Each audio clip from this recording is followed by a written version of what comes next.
Hello, everyone, and thank you for joining us for this webcast on how the Trump administration has weakened environmental policies in response to COVID-19 with Professor Alice Kaswan and Joshua Bloom, class of 1990.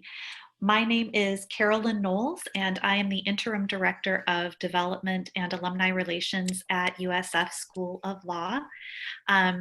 I would like to cover just a couple of housekeeping items before we begin the program and I introduce our speakers. This program is being recorded and we are happy to send you the recording automatically after this webcast is completed. Also, everyone who is an attendee is automatically muted, but we really encourage you to participate in this webcast by using the chat feature. That is where you can ask questions.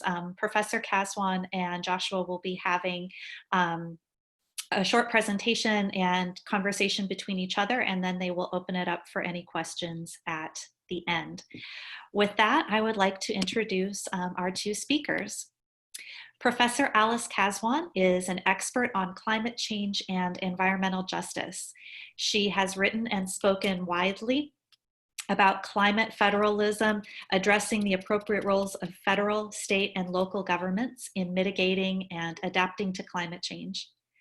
Her work also explores the intersection between environmental justice and climate change policy, with special emphasis on the environmental justice implications of climate change strategies and of cap and trade programs for greenhouse gases.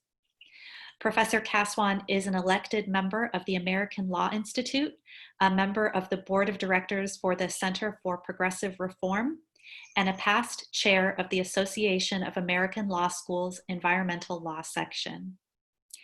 Joshua Bloom graduated from USF School of Law in 1990 and is currently a partner at Environmental General Counsel, LLP in the Bay Area. He specializes in all areas of state and federal environmental and natural resources law.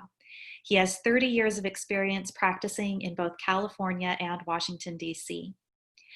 Josh has special expertise with environmental transactions and natural resource law, and his practice includes counseling clients about environmental insurance, policy negotiation, and claims disputes.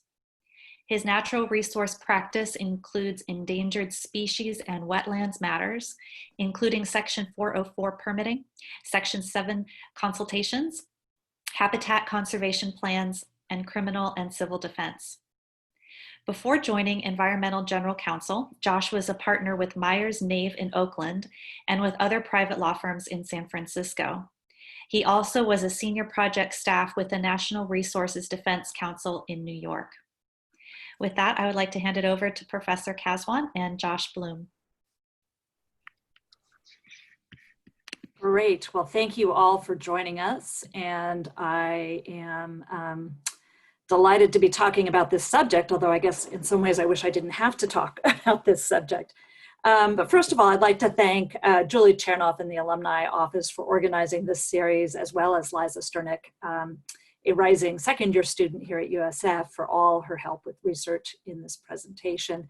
And of course, thank you to Josh Bloom for joining me in this presentation.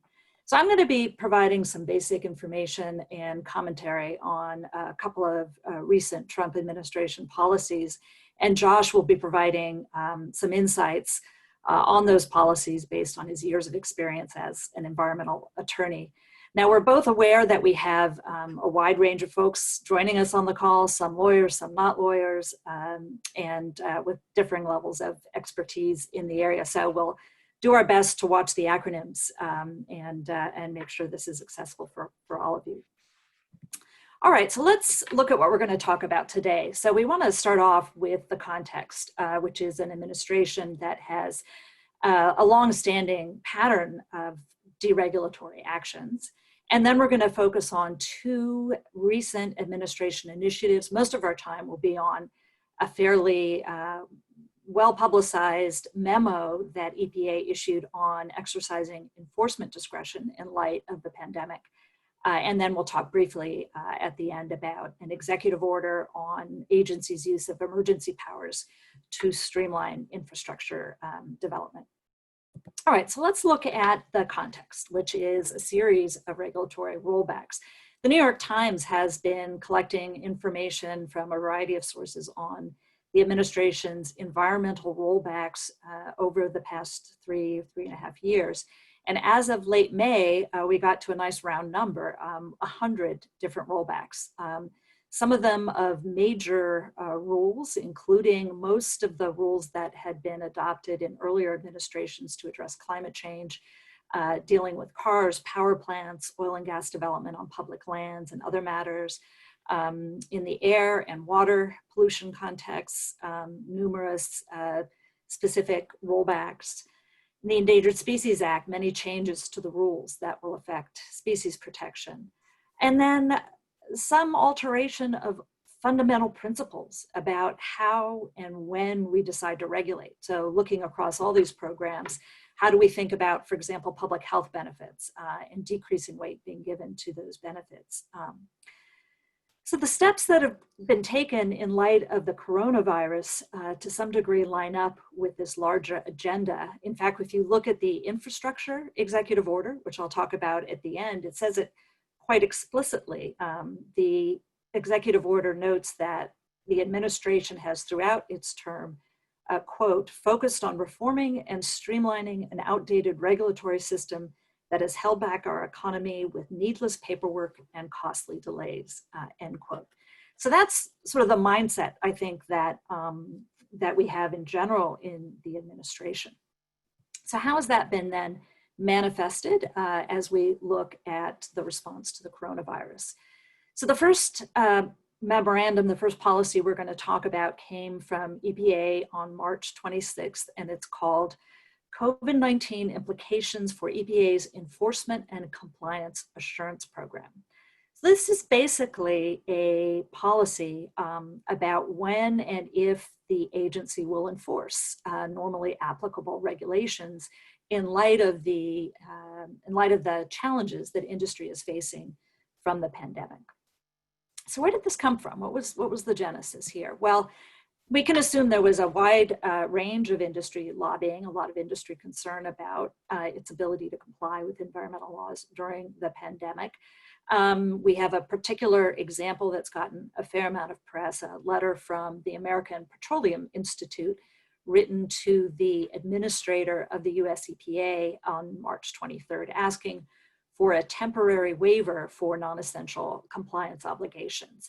And talking about the limited personnel to manage regulatory requirements and how burdensome it would be for industry to have to apply for individual waivers every time they faced a compliance challenge.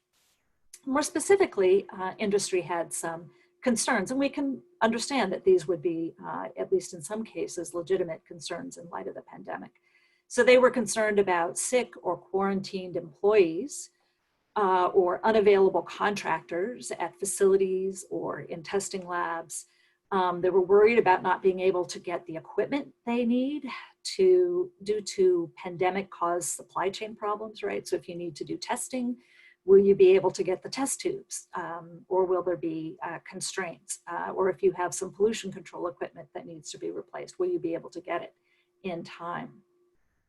And then for at least some of the requirements, there was concern that the measures that are designed to avoid COVID transmission, like working remotely, you might not have the necessary information or equipment to be able to do the normal procedures.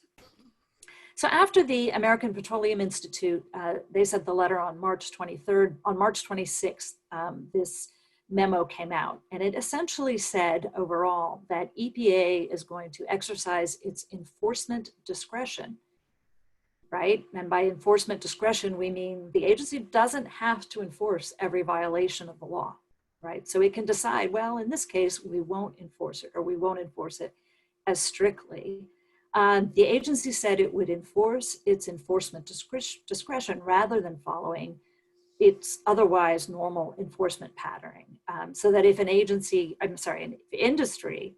found itself unable to comply due to COVID, or at least it claimed that the agency would not necessarily enforce the violation. So I want to turn to my co-presenter, Josh, for a moment here.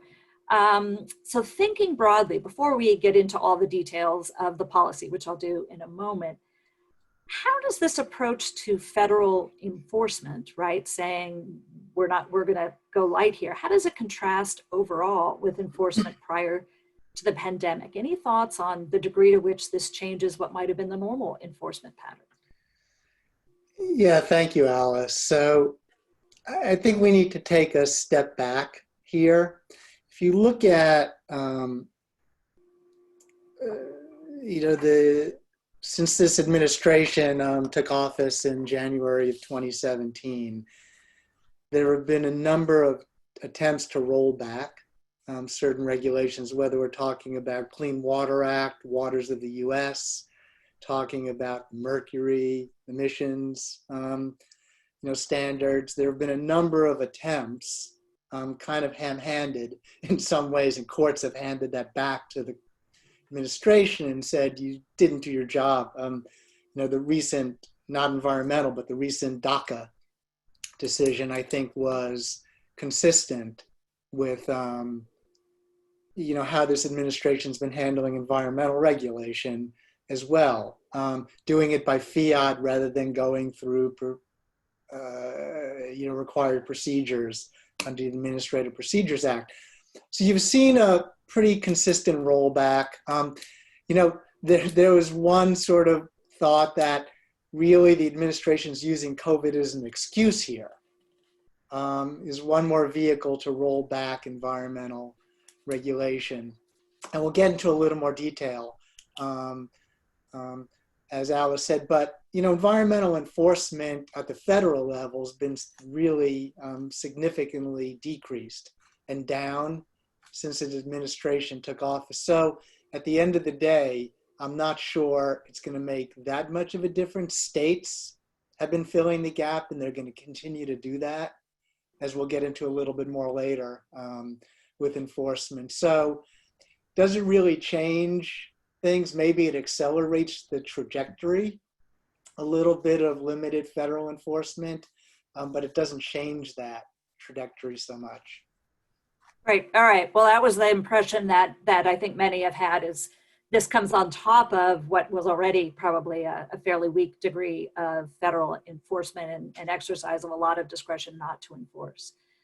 All right. Well, I'm going to get into a little bit more of the details into the policy. So the first question is, which facilities are covered, which industries are covered? And we'll see it has a very, very broad scope. But it does leave out a few things. It does leave out criminal violations. Those are usually going to be situations where you have some sort of intentional disregard for the law, where you purposefully pollute. It doesn't cover federal hazardous waste cleanups. So that would include cleanups that are under the Superfund program or under RCRA, if I could use an acronym, the Resource Conservation and Recovery Act, where there are existing facilities doing corrective action. So it doesn't apply to those. And then there's an interesting carve out for pesticides, imports, manufacturing, or distribution. So these very specific contexts are not eligible for essentially this enforcement discretion, but all other industries, right? Whether it's refineries or power plants, manufacturing, other contexts, all of them otherwise can take advantage of this discretion. All right, so what do they get?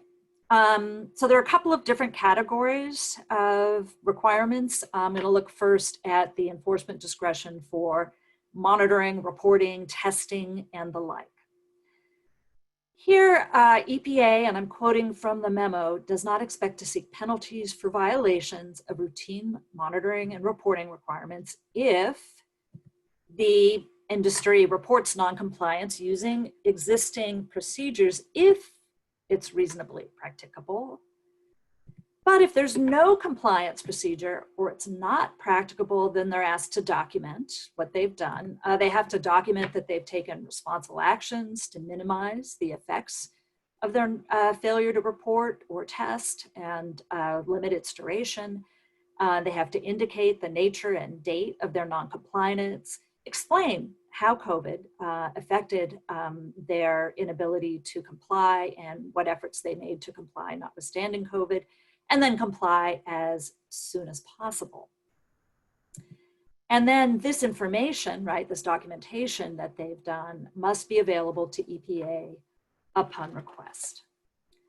So that last line there is a very important one. And so I want to highlight here the relatively passive role EPA is playing in the context of this non-enforcement policy. So consistent with the concern expressed by the American Petroleum Institute, industry doesn't have to request a waiver in advance on a case-by-case basis, right? They're not saying, oh, EPA, we're not going to be able to comply, and here's why, and then getting approval or getting some acknowledgement. EPA doesn't have to evaluate in advance whether the industry is offering a legitimate reason for not complying with the monitoring and reporting requirements. Also worth noting here is that industry holds on to the non-compliance information. They're not required to submit it, right? The industry is here required to document, but they're not required to submit that documentation to EPA. They only have to turn it in upon EPA's request. So EPA, our public agency responsible for protecting health and the environment, will not be tracking how the pandemic is affecting compliance or whether industry is potentially abusing this policy, again, unless they make some kind of a request for the information. Also, there's no public information here, right? The agency is not collecting information on which industries are not reporting or testing. And so there's no access by the public, no access by communities who might be affected by these failures to test and report.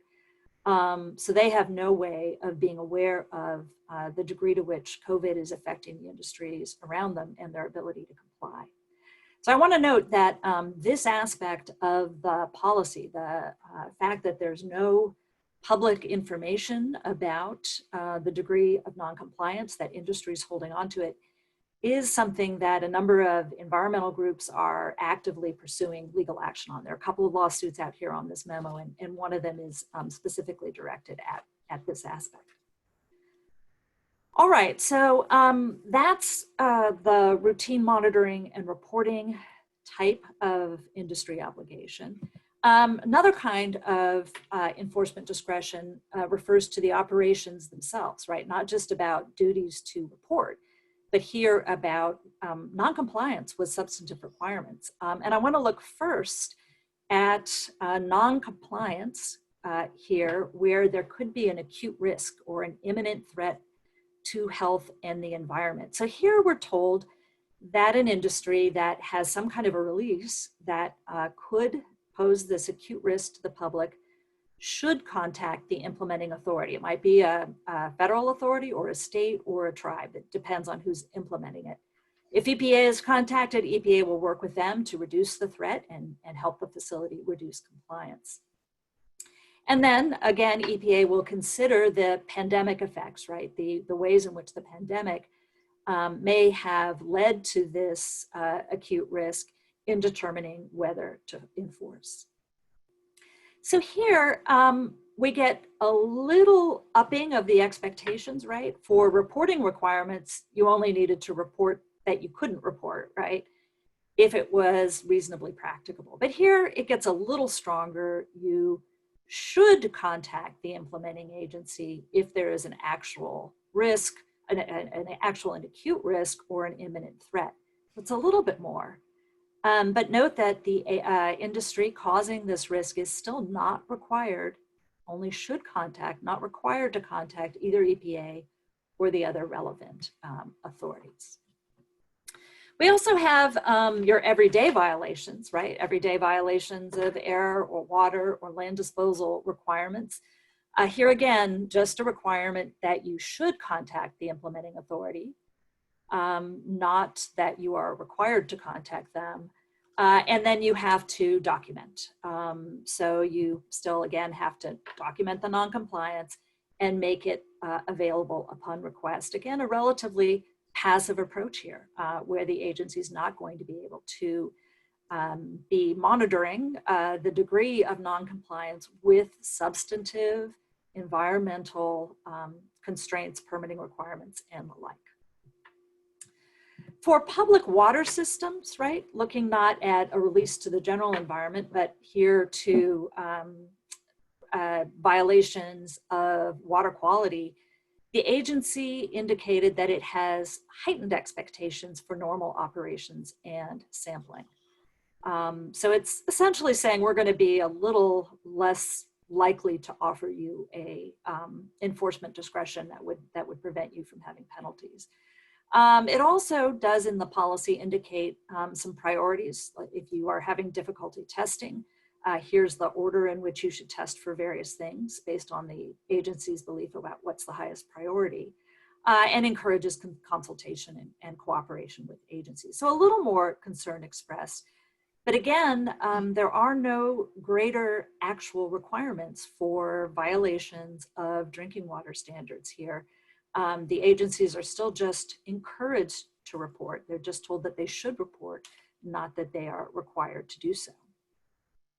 So when it comes to violations of law, right, where you've got a acute risk, where you have a violation of a permitting requirement for air or water or land disposal, where you have a problem with public water systems, we have a double concern here, right? First of all, we don't have any requirement that they report. It's just that they should report.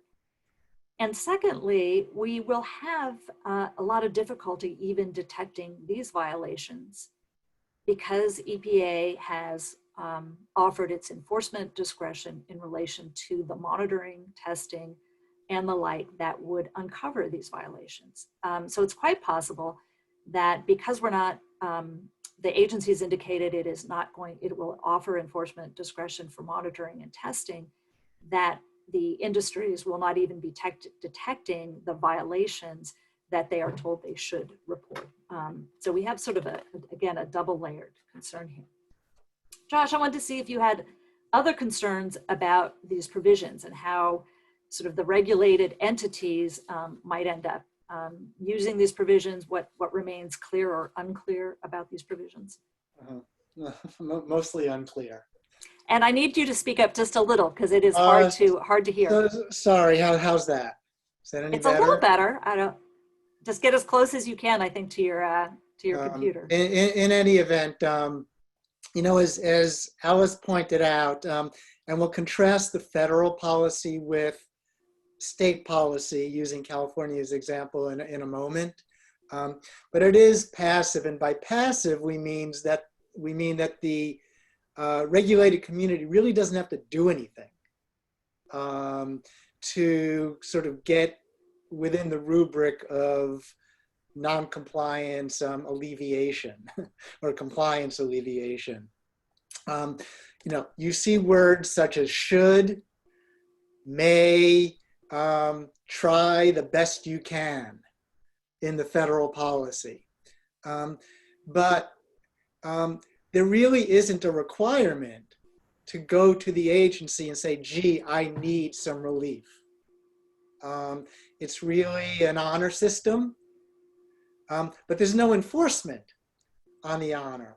And I think it's really important also to know that under the federal quote unquote policy, and I do want to take a second, you know, I think Alice talked a moment, you know, there's both a lawsuit by a number of states and environmental groups challenging the policy because the quote unquote policy is not really a formal regulatory policy. The administration did not follow the requirements of the Administrative Procedures Act, even if you're talking about an emergency policy.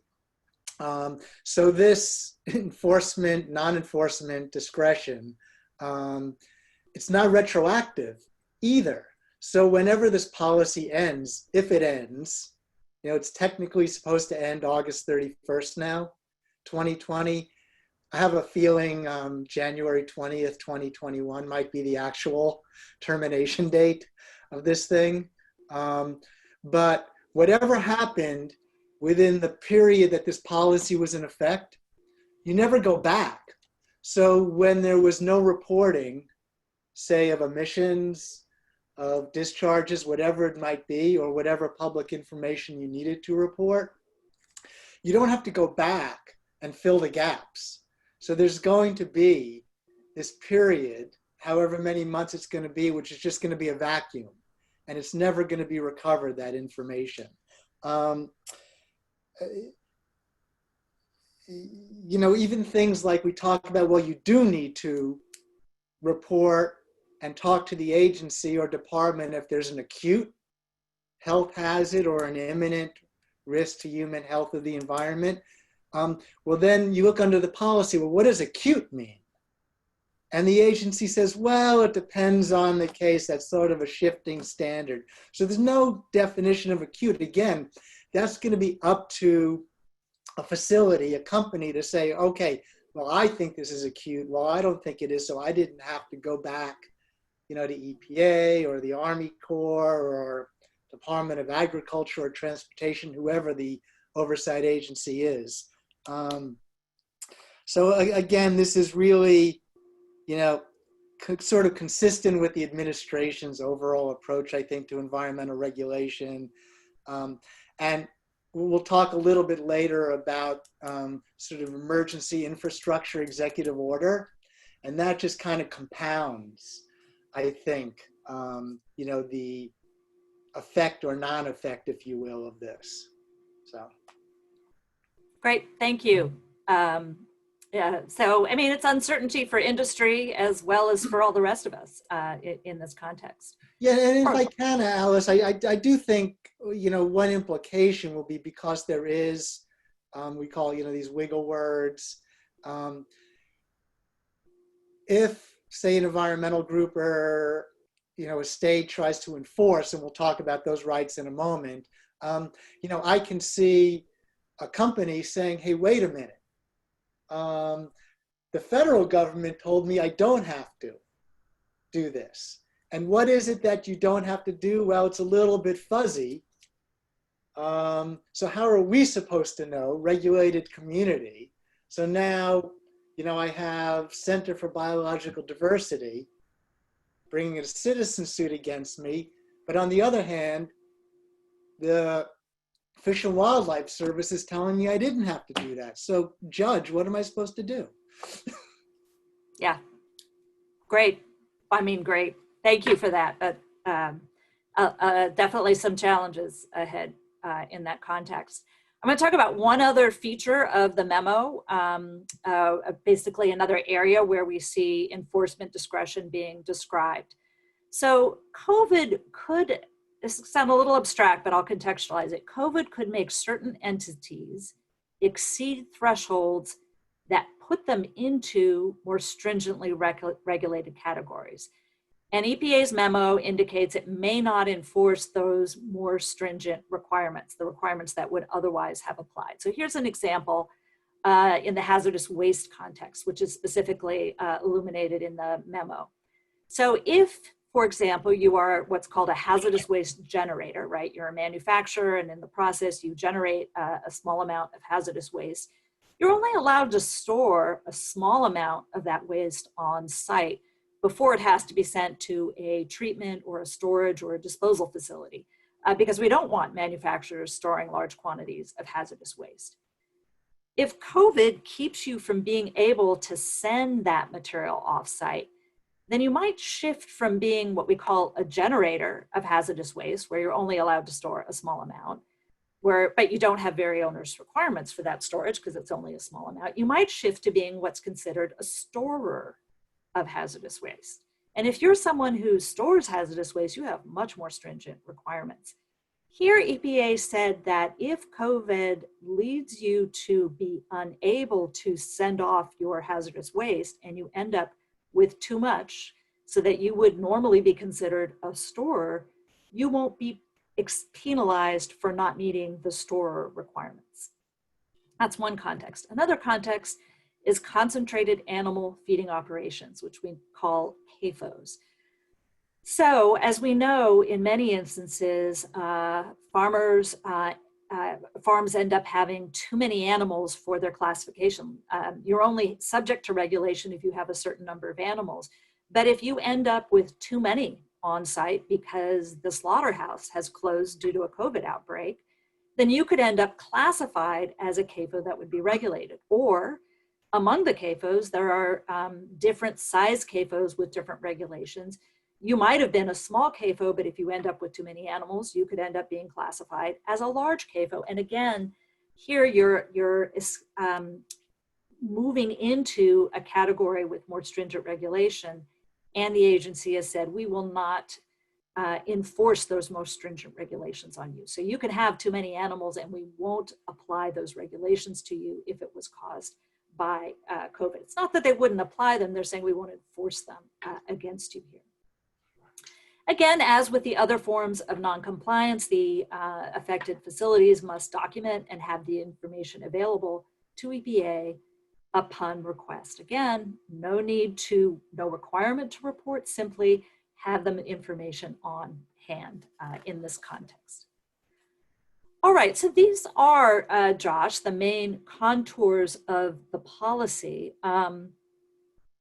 And so I guess in some ways you've answered already the question that comes to mind, which is how long will this last? It says, the agency just said last week it would terminate the policy on August 31st. We don't actually see a clear basis for them saying that. They just said they would terminate it on the 31st.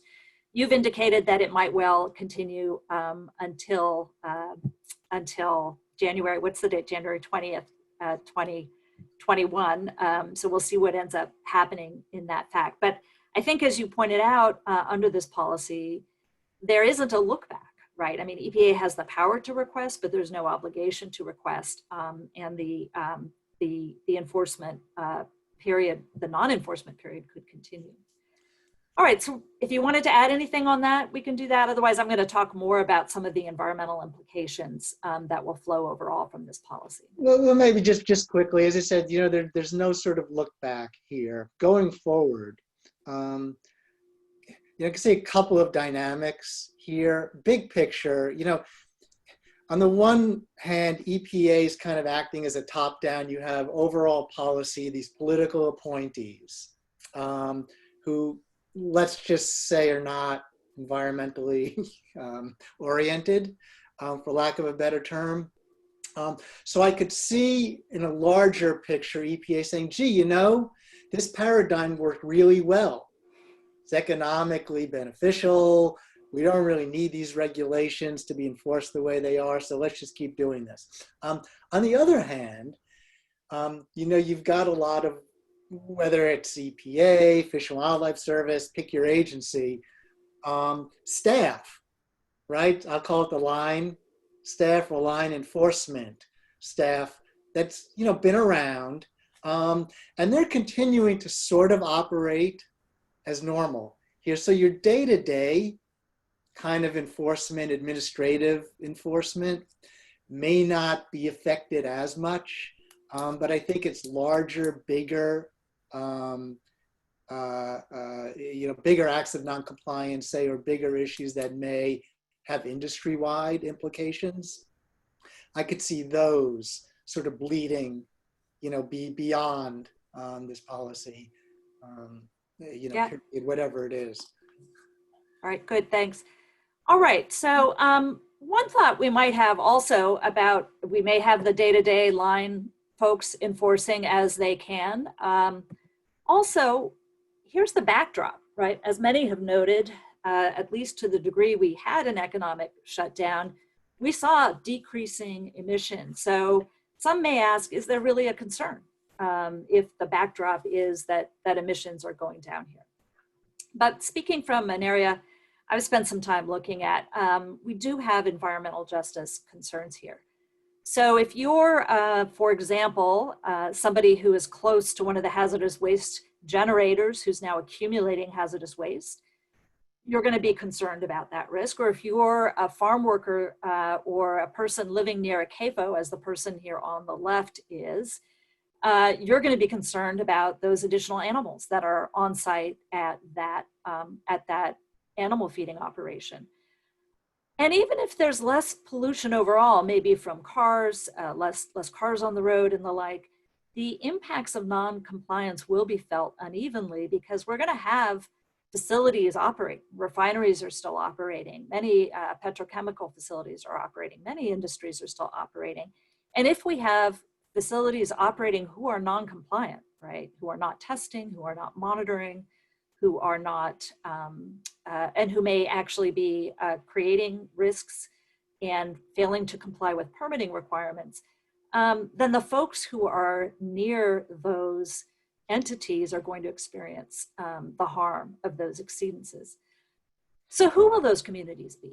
Well, when we look at the distribution of polluting sources, numerous studies over, at this point, 3 or 4 decades of studies at the local, regional, and the national level, they show that we have racial disparities in the distribution of polluting sources, particularly in African American and Latinx communities. I have here a picture of Wilmington, California, an area in Southern California where you have very close proximity between industrial pollution and residential houses in a Latinx, a poor Latinx neighborhood. There's also some correlation with income. So lower income areas are more likely to experience higher levels of pollution, more subject to be located close to industries that are polluting.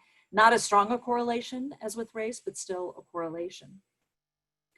And then it's also important to note that it's not just more exposure, it's also more vulnerability to pollution effects due to underlying health conditions and a lack of access to healthcare. So that compounds the different concentrations in exposure.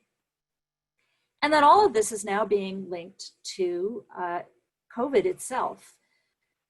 We have evidence that long-term pollution worsens outcomes in COVID, for those who get COVID. So there was an April 22 study out of the Harvard School of Public Health which found a correlation between long-term increase in particulate pollution, right, little tiny bits of soot or dirt, and the death rate to COVID. Study done also in Italy, finding a correlation between, again, particulate pollution and the outcomes in COVID, more severe outcomes in COVID.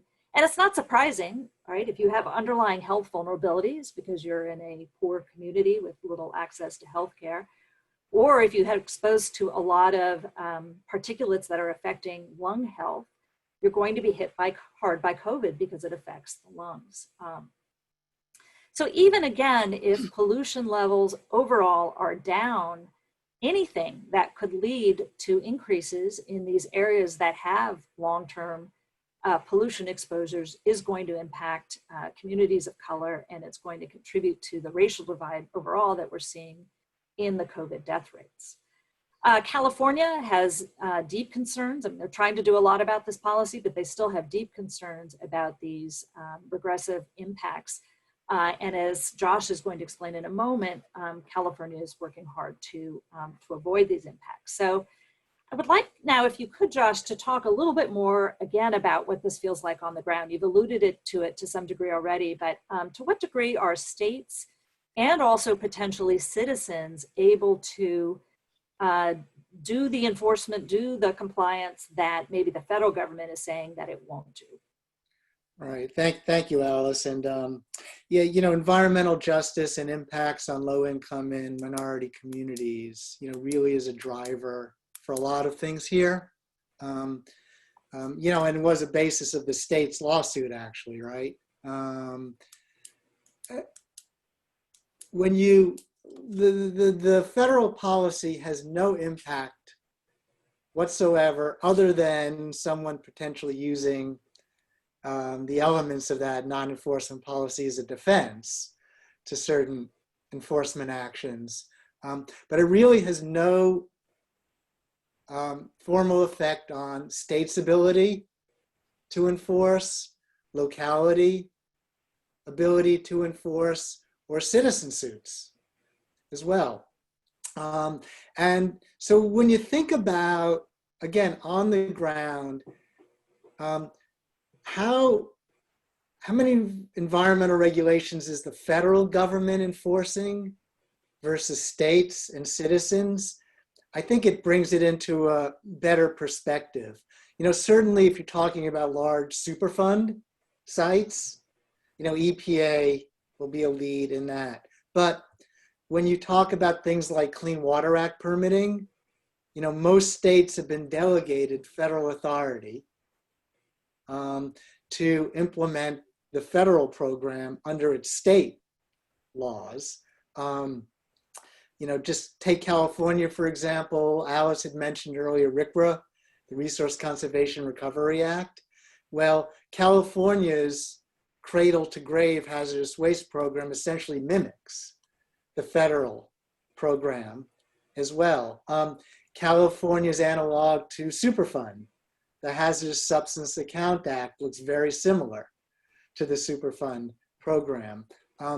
And California's program, right, non-enforcement policy is essentially 180 degrees different than the federal policy. As you know, Alice mentioned earlier, the federal program is passive. So you as a regulated facility, you don't really have to do anything to get the benefit and to get some relief from compliance requirements. In California, let's just use that as an example of how a state is dealing with it. You have to affirmatively go to the overseeing agency, whether it's Department of Toxic Substances Control, whether it's Regional Water Quality Control Board, whomever it may be, and say, I need relief. And here's why I need relief, and here's what I need relief from, right? So for example, you know, you want to, and I saw someone commented, you know, you want to extend storage requirements, right? So if I store waste long and at a certain period, that changes my classification as a handler or a storer of hazardous waste. Okay, you have to go to Department of Toxic Substances Control and say, I'm going to need to store this for an extra 10 days, 20 days, because I don't have my employees, or I can't get a waste hauler to take it off site.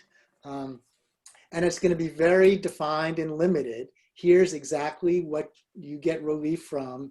Here's how long you can do it, and no more.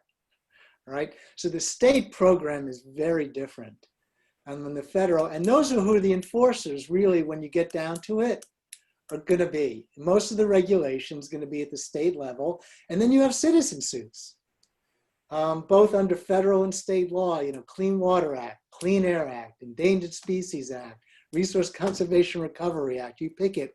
All have citizen suit provisions, and I'll use Proposition 65 as an example. In California, there have been more Prop 65 notices in the last 3 months than I've seen in any similar period in the last handful of years. Now, they're not as active in actually enforcing and bringing lawsuits, but nobody's taking a vacation from citizen enforcement. So, Good to know about California. What about other states? You know, it's check your local listings. So if you go to New York or Massachusetts, for example, you know, you're going to have pretty similar experiences with California. If you go to Oklahoma or Arizona, I think you're going to see something different. And, you know, and in California explicitly, and other states have said the same thing, we are going to fill the gap. So with the federal government's lack of enforcement, we're going to fill the gap and enforce. And that's kind of what the states, at least more aggressive states, have been doing. Clean Water Act is a great example, right? Federal government, EPA and the Corps essentially got rid of the Obama regulation on waters. How do you define waters of the US? What's the scope and extent of the Clean Water Act? A new rule was issued recently, totally cuts back on the waters that are regulated under the Federal Clean Water Act. California then comes up with a new wetlands policy and says, look, we're going to fill that gap. So anything now not covered by the federal government, we're going to cover under state law. Well, that's what states, California and others are doing now with the non-enforcement policy. To the extent federal government is not going to enforce something, we are going to step in, fill that gap. Again, for reasonable things, a great example is signing hazardous waste manifest. When you're a hazardous waste generator, you want to send something off site, a transporter or a hauler says, I don't have anyone to sign the paperwork that we need to do that. Okay, well, we can do emails, we could do electronic signatures. All those make sense. But for the things that don't, states are kind of filling that gap and saying, we are going to keep an eye on acute risk, on imminent hazards to human health and the environment, water pollution, air pollution. You pick it out. It's there. All right, so I'm going to just take another minute or two to talk a little bit about an additional policy that was enacted or put out during the pandemic, and that is what I'll call the Economic Recovery Executive Order. So it has a long name. It's the Executive Order on Accelerating the Nation's Economic Recovery from the COVID-19 Emergency by Expediting Infrastructure Investments and Other Activities. All right, so first of all, March 13th, the administration acknowledged that the pandemic is a national emergency, and then noted that as a consequence of the pandemic, we've seen a dramatic downturn in our economy, and noted that regulatory delays, if we have regulatory delays, they're going to deny citizens jobs and our economic security. So the policy states, the general policy in the executive order is that agencies should use all relevant emergency and other authorities to expedite infrastructure and other recovery projects.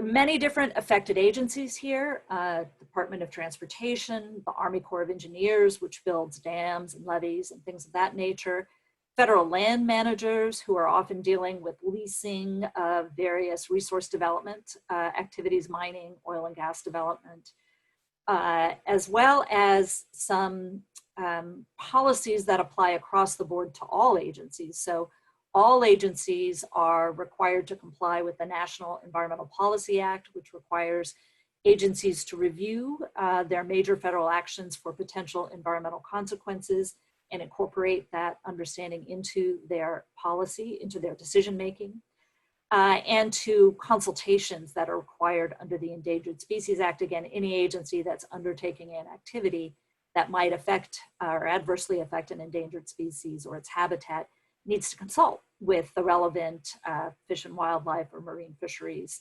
agency. So all of these agencies are then being told in the executive order to be identifying potential projects that would help infrastructure, and then to exercise any emergency powers they may have that would allow them to move forward without complying with the normal environmental review or other processes. All right, so that's the basic policy. It's saying use your emergency powers so that we can get the recovery on the way.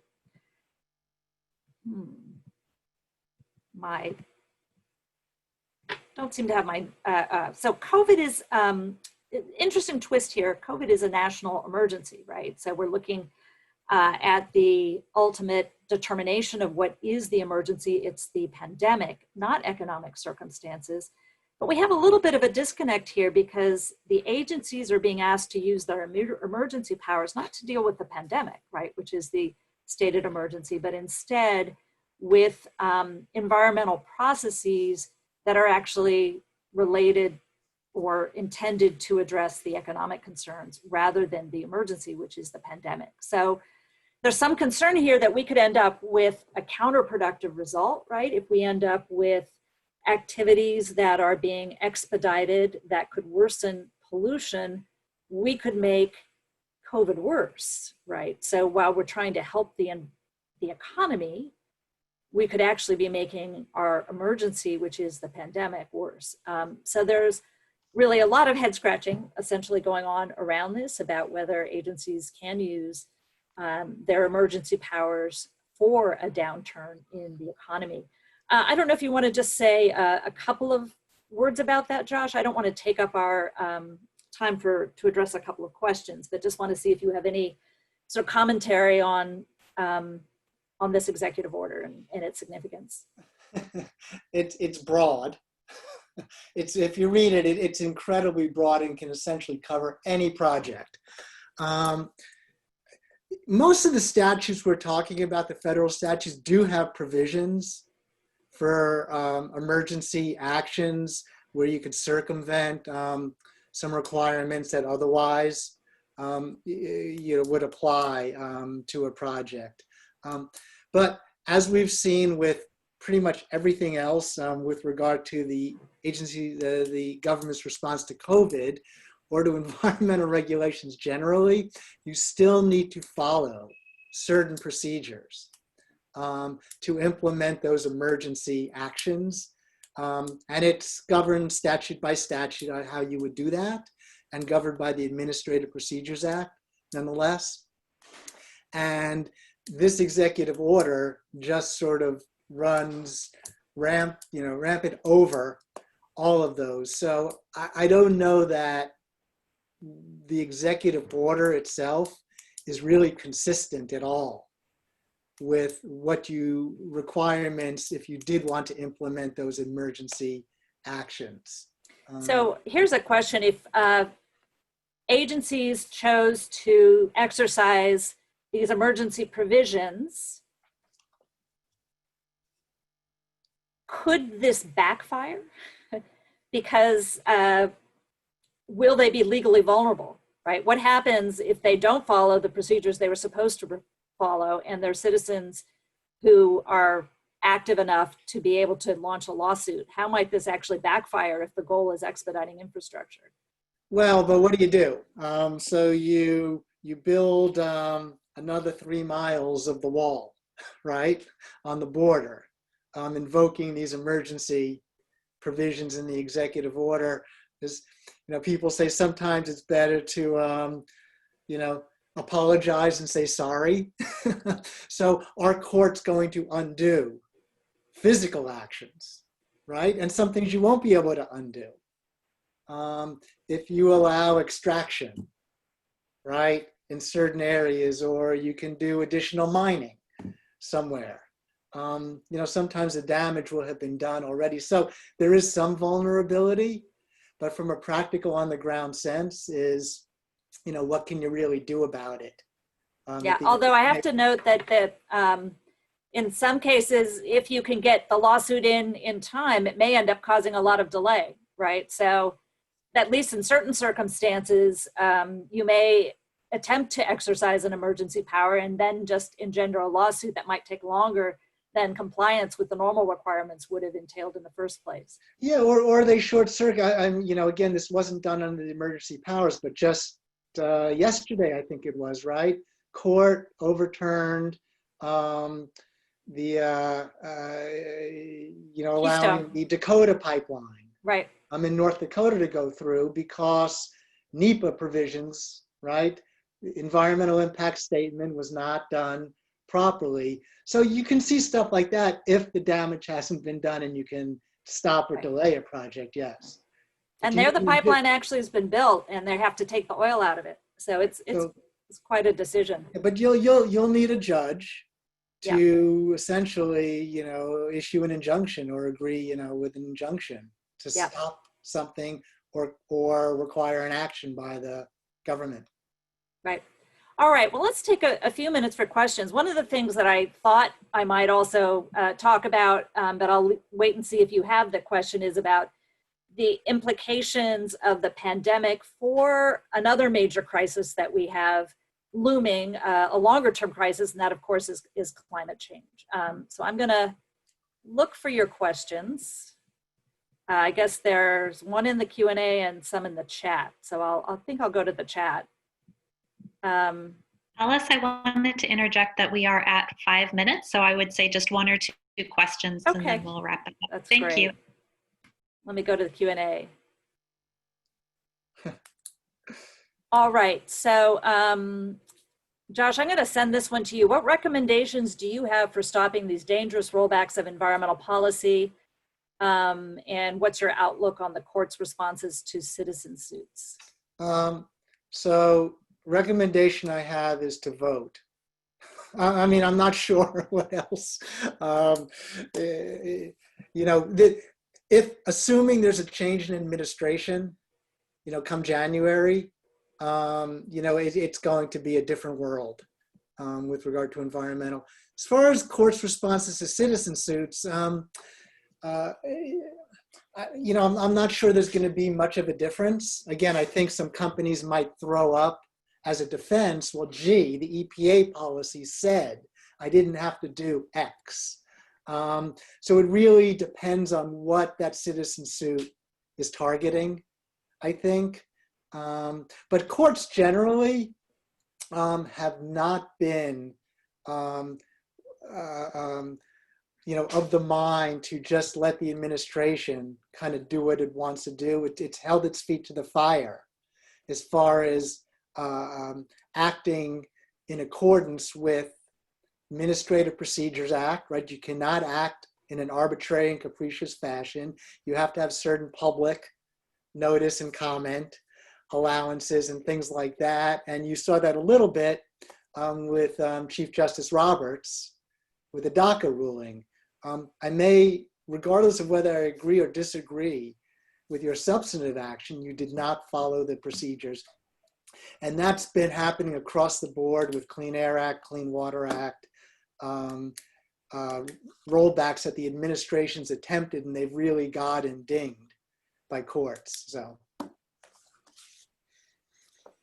I'm just going to also just note, I'm not sure all the participants can access the chat, but one of our participants who's an environmental attorney, Tim Carlstedt, noted that EPA has an additional enforcement discretion policy that is directed toward cleanup sites, the Superfund and Resource Conservation and Recovery Act corrective actions. So when I said that the Superfund and corrective actions are not covered by this enforcement discretion policy, anyone who's interested in that and wants to follow up should be aware that there is an additional policy. All right. So I want to just, before I go to the last question, just talk a tiny moment about the question of what this might all mean, what the pandemic might mean for climate change, partly because I want to end on just the slightest positive note if I could. And that is when we look ahead to lessons learned, some people point to the clean air, and I'm a little worried about focusing on that because I think we don't want to suggest that we have to have an economic shutdown in order to have a clean environment, in order to have reduced emissions. We want to be able to marry a productive, healthy economy and society with a healthy environment and preserving ourselves from what could be catastrophic consequences of climate change. So I'd say there are two possible lessons we can learn here. One is the capacity to mobilize. So we saw in the COVID context, Congress mobilizing to provide trillions of dollars in funding. Now, of course, there's a small question of whether there'll be any money left, but we want to think about when we need to act, we have the capacity to act. And I think it takes a lot of determination, but it's it's a capacity that I think it's worth observing and drawing lessons from. The other, I think, pragmatic lesson is for us to think about our longer term economic recovery. And rather than shortchanging environmental rules, I think we need to be looking at the ways in which we can develop strategies for recovering the economy that meet both of these crises, the short-term one of the pandemic and the economic context in which it's maybe leaving us, and also the longer-term future climate problems by investing in infrastructures in ways that will serve our climate goals. There's lots of investment. When we talk about infrastructure investment, we don't want to just invest in things in the old way that perpetuate what is ultimately an unsustainable path.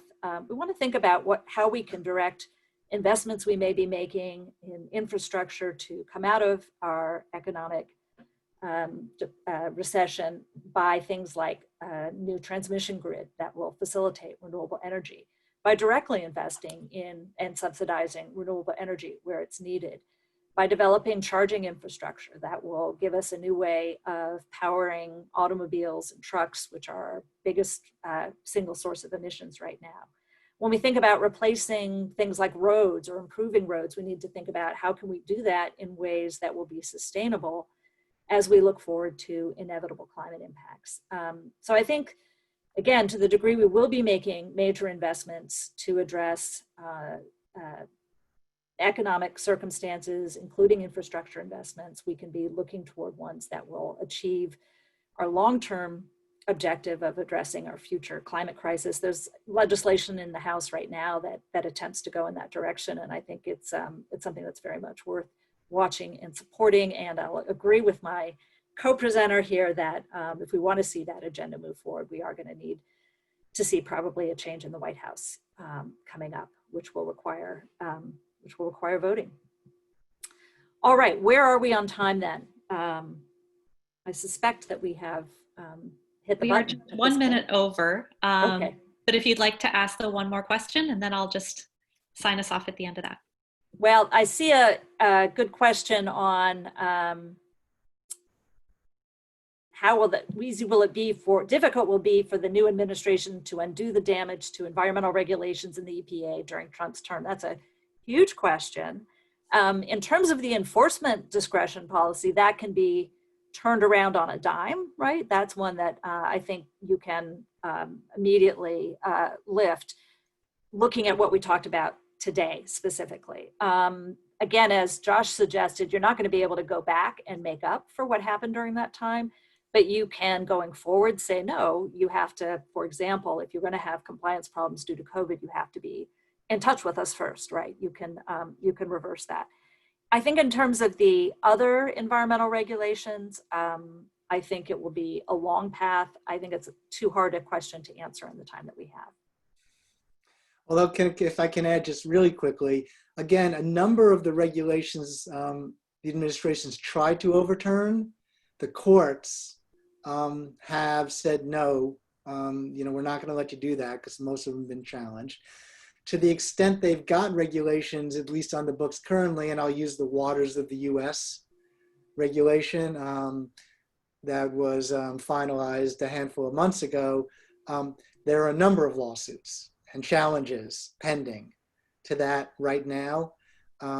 So things like that, let's assume a courts did uphold the regulation, a new administration is going to have to come up with a new regulation and have a justification as to why they're changing it. That can't be arbitrary and capricious. That will be a bit of a slog. But for a lot of the things the administration's tried to do, they've done a lot of it by executive order. And those two can be changed on a dime as well. Well, thank you so much to Josh Bloom and to Professor Kaswan. This has been really informative and thought-provoking and thorough. So I really appreciate both of you giving your time for helping us all to learn. Thank you also for everyone who attended today. We'll be sending you a recording of this afterwards. Thank you so much, everybody, and be well. Thank you. Thank you.